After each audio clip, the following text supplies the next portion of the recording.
आज हम धोरण 10 के विषय हिंदी प्रभुचे तुम चंदन हम पानी कवि रैदास रचित काव्य को पढ़ेंगे, जिसका जन्म सन 1388 में, निधन सन 1518 में माना जाता है। यह एक अनुमानित है, पूर्ण रूप से यह नहीं है। तो उसका हम सबसे पहले प्रस्तावना पढ़ के ये काव्य हम देखेंगे। संत कवि रैदास कबीर के समकालीन महान संत थे। रैदास को रविदास के नाम से भी जाना जाता है। यह माना जाता है कि संत रामानंद जी के शिष्यों में से एक थे। ये काशी में रहते थे, पढ़े लिखे नहीं थे, मगर उनकी साधना उच्च प्रकार की थी। उनके पदों में अनन्य भक्तिभाव की अभिव्यक्ति है। संत कवि रैदास ने भक्त और भगवान के अटूट संबंध की पुष्टि अपने पदों में की है। आत्मा परमात्मा का मिलन सोने में सुगंध की भांति उत्तम बतलाया है। उनके पद बहुत लोकप्रिय हैं। उनके कुछ पद गुरु ग्रंथ साहब में संग्रहित हैं। बोलचाल की सरल सहज भाषा में 200 से अधिक पद हैं। यह संकलित पद में रैदास कहते हैं कि प्रभु जी, हर हाल में आपके निकट रहता हूँ। मुझे आपकी भक्ति से प्रभुमय बनना है। मैं आपका दास, आपकी प्रतीति चाहता हूँ। यह आत्मा और परमात्मा की अद्वैतता वर्णित है। तो कवि यहाँ पर हमें अपना परिचय भी देते हैं, साथ में उन्होंने जो रचना की है उस रचना के बारे में भी बताते हैं। सबसे पहले हम देखेंगे तो संत कवि रैदास कबीर के समकालीन महान संत थे। तो संत कवि रवि रैदास कबीर के समकालीन माने जाते हैं, यानी कि उनका अनुमान लगाया जाता है कि वह उनके आसपास उनका जीवन रहा है। पूर्ण रूप से यह नहीं कहा जा सकता कि उनका जन्म सन 1913 से 88 में उनका जन्म और निधन सन 15 से 18 में। अनुमान लगाया जाता है कि वह कबीर के समकालीन संत थे। उसी वक्त उनका जन्म हुआ है ऐसा नहीं माना जाता, इसीलिए कबीर के समकालीन रैदास को माना गया है। रैदास को रविदास के नाम से भी जाना जाता है। तो कवि रैदास को रविदास के नाम से भी जाना जाता है। आगे यह माना जाता है कि संत रामानंद जी के वह शिष्य में से एक थे, यानी कि रामानंद जी के कितने शिष्य थे, उनमें से एक शिष्य यह रैदास भी रहे हैं। यानी कि उनके रैदास के गुरु का नाम हम संत रामानंद जी को मानते हैं। ये काशी में रहते थे, यानी कि उनका जन्मस्थल या वतन हम ये मान सकते हैं कि वह काशी में निवास करते थे, यानी कि वह पर रहते थे। पढ़े लिखे नहीं थे, मगर उनकी साधना उच्च प्रकार की थी, यानी कि उन्होंने ज्ञान तनिक भी प्राप्त नहीं किया, फिर भी उनकी जो साधना है उच्च प्रकार की रही है, जो इस काव्य के द्वारा हम समझ सकते हैं। उनके पदों में अनन्य भक्ति भाव की अभिव्यक्ति होती है। उनके जो पद है उसके अंदर हमें अनन्य भक्ति भाव की अभिव्यक्ति प्राप्त होती है। संत कवि रैदास ने भक्त और भगवान के अटूट संबंध की पुष्टि अपने पदों में की है। यानी कि संत कवि रैदास में जो भगवान और भक्त और भगवान, उनके बीच उनका संबंध हो सकता है। कौन से उनके बीच एक धागा है जो उन दोनों को जोड़ सकता है, उनके बारे में विस्तृत रूप से चर्चा की है। आत्मा परमात्मा का मिलन सोने में सुगंध की भांति उत्तम बतलाया है।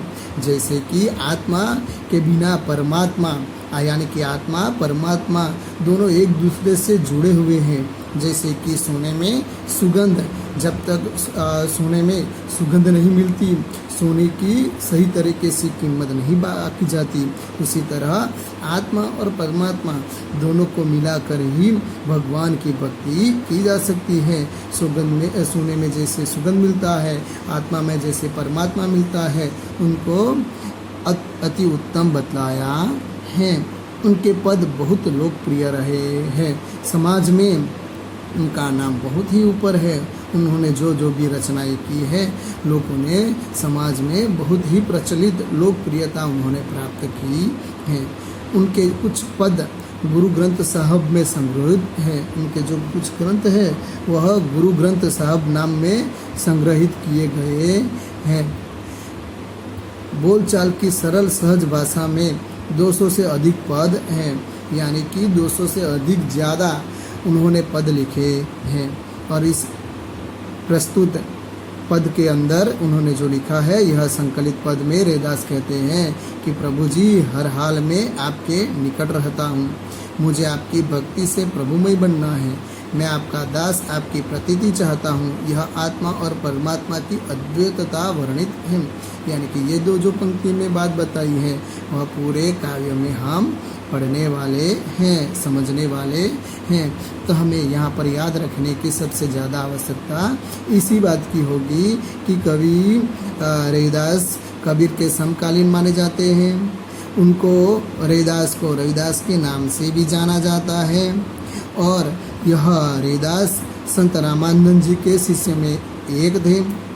वह काशी में रहते थे, वह ज़्यादा पढ़े लिखे नहीं थे, फिर भी उनकी साधना उच्च प्रकार की थी। ये सारी बातें हमें याद रखनी है, जो ज़्यादा तौर से एक वाक्य के प्रश्न के अंदर आ सकती है, तो हम उसे अवश्य याद रखना चाहेंगे। उनके पद में भी आगे अनन्य भक्ति भाव की अभिव्यक्ति हुई है। भगवान और भक्त दोनों के बीच के अटूट प्रेम की पुष्टि को उन्होंने व्यक्त किया है। आगे आत्मा परमात्मा और सूंघने के अंदर सुगंध मिलने की बात ही उनको उत्तम बतलाया गया है। उनके पद बहुत लोकप्रिय भी रहे हैं। उनके कुछ पद गुरु ग्रंथ साहब में संग्रहित है। तो ये वाक्य पूरा समझना पड़ेगा, क्योंकि उनके कुछ पद कौन से ग्रंथ के अंदर संग्रहित है, तो गुरु ग्रंथ साहब में संग्रहित हुए हैं। बाद में उनकी बोलचाल की सरल भाषा, 200 से अधिक पद, उनके सरल सहज भाषा में 200 से अधिक पद है, यह भी हमें याद रखना है। हम इस काव्य की समझूती प्राप्त करेंगे। प्रभु जी तुम चंदन हम पानी, जाकी अंग अंग बास समानी।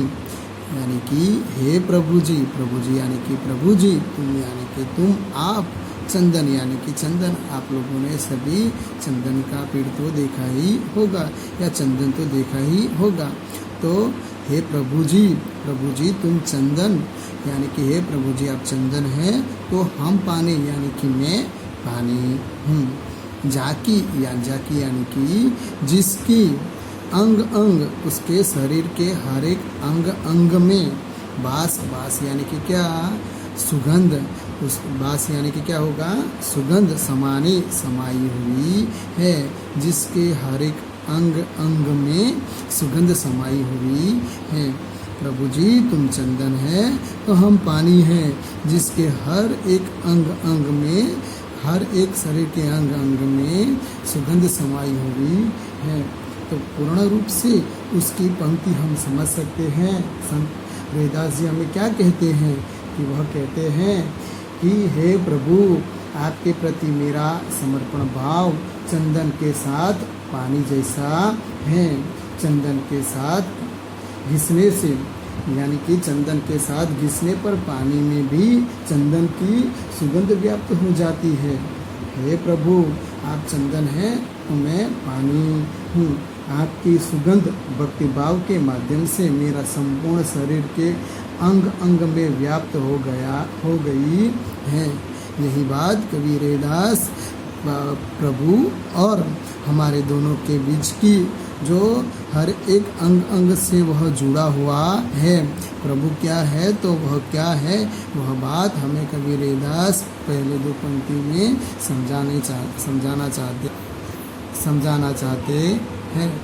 तो पहली दो पंक्ति आप समझ ही गए होंगे कि कबीर दास क्या कहना चाहते हैं। चंदन और पानी के माध्यम से हमारे दो भगवान और भक्त की कैसे वह उनके साथ जुड़े हुए हैं, यह हम समझ सकते हैं। आगे कवि क्या कहते हैं, प्रभु जी तुम घन बन हम मोरा, जैसे चितवत चंद चकोरा। यानी कि प्रभु जी तुम घन बन, प्रभु जी यानी कि हे स्वामी, हे प्रभु तुम घन बन, घन यानी कि आप बादल हो, तो हम मोरा, मैं क्या हूँ, मोरा हूँ। हे प्रभु तुम घन यानी कि तुम बादल जो हो, तो हम मोरा है। जैसे जैसे कि चितवत देखता रहता है चंद यानी कि चंद्र को, चकोरा नाम का पक्षी जो होता है, वह पक्षी क्या करता है, चंद्र को देखता रहता है। यानी कि कवि यहाँ पर क्या कहते हैं, हे प्रभु जी तुम क्या हो, तुम बादल हो तो हम मोरा हैं। यानी कि आप बादल हो तो मैं मोरा हूँ। जैसे कि चंद्र को चकोरा देखता रहता है। तो इस पंक्ति को हम समझ सकते हैं कि कवि संत रैदास जी हमें कहना चाहते हैं कि हे प्रभु आप मेरे लिए बादल जैसे हैं और मैं अपने आप को जंगल का मोर मानता हूँ। जैसे वर्षा ऋतु में काले काले बादलों को देखकर मोर मगन होकर नाचने लगता है, उसी तरह मैं आपको निहार कर मदमस्त हो जाता हूँ। हे प्रभु जैसे चातक पक्षी चंद्रमा को देखता रहता है, उसी प्रकार मैं भी सदा आपकी भक्ति में सदा डूबा रहता हूँ। यही बात कबीर दास बताते हैं। जैसे कि प्रभु जी को बादल बना देते हैं, अपने आप को मोर मानने लगते हैं, क्योंकि बादल को देखते ही मोर क्या करता है, नाचता है। उसी प्रकार वह अपने आप को उसको देखकर खुश होने का मानते हैं। जैसे कि चंद्र को देखकर चकोरा क्या करता है, उनको निहारता रहता है, उनको देखता रहता है, अपने आप को बड़ा ही भाग्यवान मानता है। चकोरा चंद्र को देखना, वैसे ही वह यानी कि रैदास प्रभु को देखते हुए अपने आप को वह धन्यवाद मानता रहता है। आगे प्रभु जी तुम दीपक हम बाती, जाकी ज्योति बड़े दिन राती। यानी कि आगे रैदास जी हमें क्या कहते हैं, हे प्रभु तुम दीपक हो तो हम क्या है, बाती है। यानी कि कबीर दास प्रभु जी को यानी कि प्रभु को क्या कहते हैं, आप क्या हो, दीपक हो, और हम क्या है, हम बाती हैं। यानी कि दीपक से निकलने वाला जो बाती होता है वह हम बात, यानी कि प्रभु को क्या बताते हैं, दीपक, और अपने आप को बाती बताते हैं, क्योंकि दीपक के साथ ही वह जलने वाली बाती रहती है। जाकी यानी कि जिसकी ज्योति यानी कि ज्योति बरे यानी कि जलती है, दिन रात दीपक के साथ वह बाती जलती रहती है। दिन रात दोनों शब्द क्या है, विरोधी शब्द भी हम कह सकते हैं। कभी प्रभु जी तो क्या मानते हैं, दीपक के समान मानते हैं, और अपने आप को बाती बताते हैं, क्योंकि दोनों के साथ वह बाती जलती रहती है, दीपक प्रकाशित होता रहता है। जाकी जिसकी ज्योति यानी कि ज्योति बड़े जलती है, दिन रात जलती रहती है। तो कबीर दास संत रैदास हमें कहते हैं कि हे प्रभु मेरी भक्ति दीपक में जलने वाली बाती की तरह है।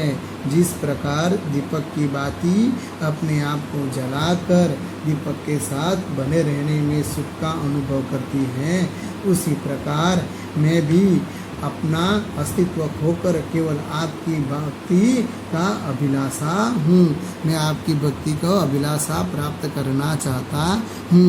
मेरा अस्तित्व चाहे कितना भी मिट जाए, मगर मैं आपके साथ ही जलकर मरना पसंद करता हूँ, करूँगा। मुझे अपने आप की कोई चिंता नहीं है। वह यह रैदास कवि प्रभु जी को बताते हैं कि आप क्या है, आप दीपक है और दीपक के साथ जो जल जाती है वह मैं बाती हूँ। मेरा अस्तित्व चाहे समाप्त क्यों ना हो जाए, मगर मैं आपके साथ ही क्या हो जाऊँगा, मर जाऊँगी। दोनों रूप से वह बताना चाहता है। तो आगे कवि रैदास जी हमें बताते हैं कि प्रभु जी तुम मोती हो, मोती हम धागा, जैसे सोनीह मिलत सुहागा। कवि क्या कहते हैं, हे प्रभु जी तुम क्या हो, तुम मोती हो तो हम क्या है, हम धागा हैं। आप मोती हो तो हम क्या है, धागा है। जैसे सोनीह मिलत सुहागा, जैसे सोने में सुहागा, जैसे यानी कि जैसे सोनीह यानी कि सोने में क्या मिलता है, सुहागा।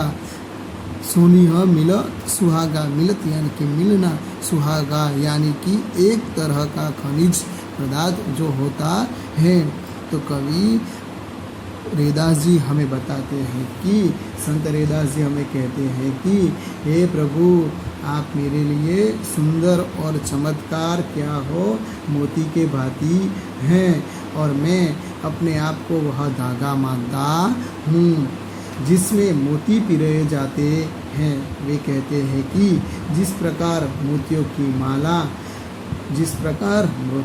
माला का धागा मोतियों से जुड़ा रहता है, उसी तरह वे भी अपने भक्ति के द्वारा भगवान से घनिष्ठ रूप से जुड़े रहना चाहते हैं। वे ईश्वर से अपने जुड़ाव को सोने और सुहाग के मेल की संज्ञा देते हैं। यानी कि दोनों, जैसे कि कवि क्या कहते हैं, आपको समझ में आ ही गया होगा कि प्रभु जी तुम मोती हो तो हम धागा हैं, क्योंकि धागा के अंदर ही मोती पिरोए जाते हैं। वैसे ही मैं आपके साथ जुड़ा हुआ हूँ। आगे कहते हैं जैसे सोनीह मिलत सुहागा, जैसे कि सोने में सुहागा मिल जाता है, वैसे ही आपके साथ यानी कि जुड़ना मेरा भी सौभाग्य ही बन जाता है। यही बात कवि रैदास किसको बताते हैं, अपने भक्त को, भगवान को बताते हैं। अंतिम दो पंक्ति में कवि रैदास जी कहते हैं, प्रभु जी तुम स्वामी हम दासा, ऐसी भक्ति करे रैदासा। यानी कि हे प्रभु जी आप मेरे स्वामी हैं तो मैं आपका दास हूँ, ऐसी भक्ति करे रैदासा। यानी कि रैदास की भक्ति करने की यही रीत रही है प्रभु जी की।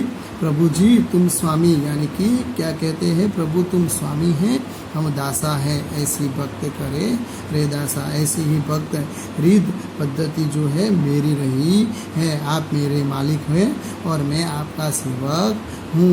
यही बात कवि रैदास बताना चाहते हैं।